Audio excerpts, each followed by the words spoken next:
terminal is in poor shape. None of the files are accessible. Considering their age, I'm not terribly surprised. The Founders wouldn't keep a place like this hidden to protect dust and broken files. Let's check all the data terminals and consoles in the area. That one over there looks reasonably intact.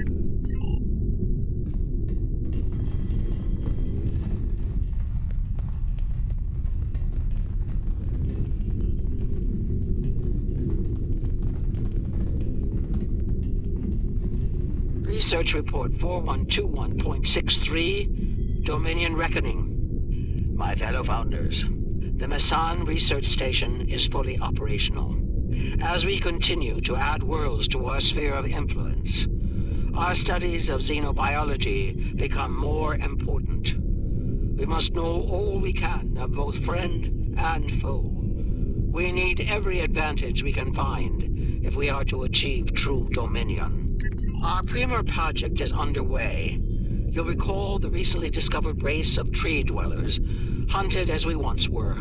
Genetic engineering of these solids has produced considerable results. Their intelligence has increased by a factor of 3 so far. We predict the species will be the first of many loyal servitors and vassals. She's talking about the Vorta. The date she gave was nearly 2,000 years ago, not long after the Dominion was founded.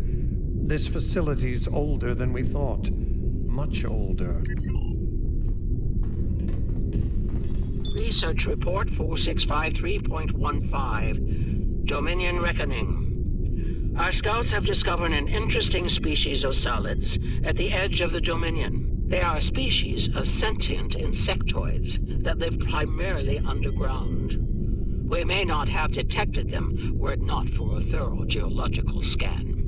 Initial studies have revealed that these solids are based on germanium. I've attached bioscan data we collected on them for your review. I've dispatched a research unit to study these burrows further. They may be just what we need for the military initiative.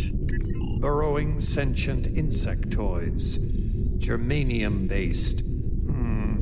She must be talking about the Hur'q. Judging by the date, the Founders made first contact with the Hur'q nearly 2,000 years ago.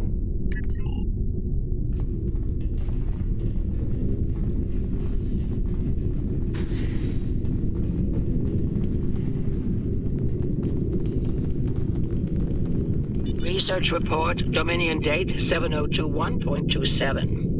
More data has arrived on the cadre species 484 designation, burrows. Their world's unusual orbital path has taken it out of the habitable zone. As a result, the burrows have retreated underground and entered a state of hibernation. While dormant, a smaller servitor race tends to the burrows. They also maintain their shared habitat and technology. I've instructed the field team to take advantage of their dormancy period, and they are now conducting aggressive studies of these intriguing solids. My team initiated first contact protocols with the borrowers prior to their mass dormancy.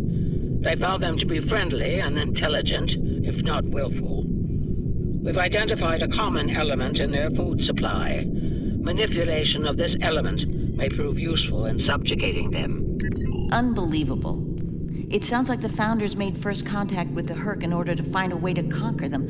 It's like Quark says, the bigger the smile, the sharper the knife.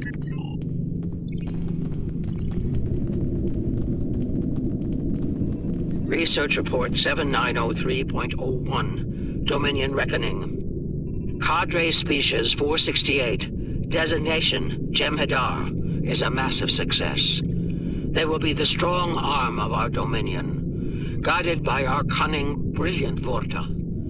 The toil of these vassals will allow us to spend more time in the link with those we hold most dear. The birth of the Jem'Hadar as seen through a Founder's eyes. Interesting. No mention of the Hur'q, however. Their designation number was lower than ours. They were our predecessors. Perhaps something went wrong? Something that led the Founders to reject and abandon them for a different species. Us.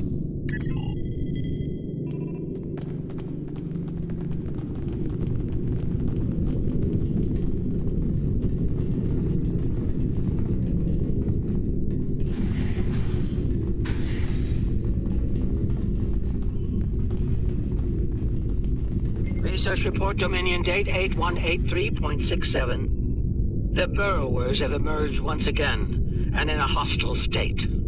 They have taken to the stars, moving from sector to sector, attacking anyone that crosses their path. Their goal is not one of conquest, but of consumption. They leave nothing but dead worlds in their wake.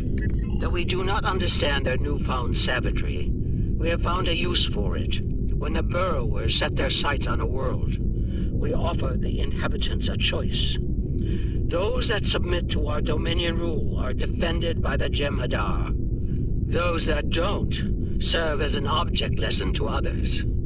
So, the Founders have been using the Hur'q to manipulate others for some time now. Bend the knee to the Dominion, or we'll stand back and let them ravage your world. Only now something's different. Something's changed.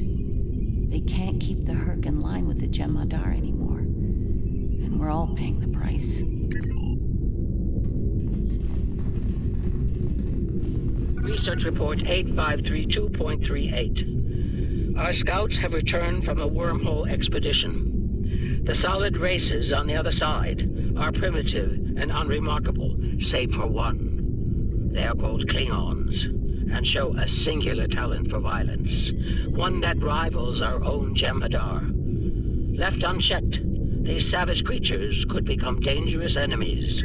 While the Klingons are too willful to subjugate, their genetic material could produce viable cohorts to the Jem'Hadar, or their replacements. We have begun development of a new cadre species, designation Fakiri, using demons from Klingon folklore for inspiration.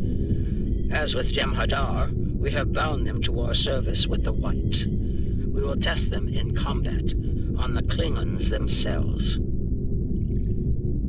Research report supplemental entry 8671.71, Dominion Reckoning. Somehow the Fakari have broken the hold of the White and turned on their rightful masters. Most of our research team were killed. Intelligence reports suggest a union between the Fakari and a Klingon warlord known as Mullah. Perhaps this will lead to a state of mutually assured destruction on Kronos. One can only hope. So it would seem. Only they lost control of them, despite the use of Ketracel White. Based on what we know about Fakiri, it seems the price they paid for their freedom was insanity. They became the monsters they were based on.